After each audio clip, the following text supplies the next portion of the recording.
रवींद्र धंगेकरांकडून व्यावसायिक निलेश नवलखांचा एक video share. Muralidhar Mohol यांच्यामुळे माझं नुकसान झालं. आम्ही रवींद्र धंगेकरांसोबतच. व्यावसायिकाची प्रतिक्रिया धंगेकरांकडून पोस्ट. धनंजय मुंडेच गोपीनाथ मुंडेंचा खरा वारसा चालवतात. पंकजा मुंडे राजकीय वारसदार नाहीत. करुणा मुंडे यांचा मोठा दावा. अपघात प्रकरणात अडकलेल्या सुनबाईंना कोठारे वाचवतायत. महेश कोठारेंनी पंतप्रधान मोदी आणि भाजपचं कौतुक केल्यानंतर किशोरी पेडणेकर यांचा निशाणा.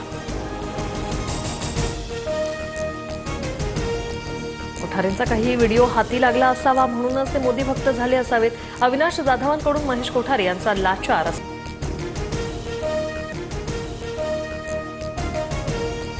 माधुरी हत्याणीसाठी प्रस्तावित केअर सेंटरसाठीचे परवाने 20 दिवसात सादर करा. उच्चस्तरीय समितीचे नांदणी मठ आणि संबंधितांना निर्देश. 29 नोव्हेंबरला पुढील सुनावणी.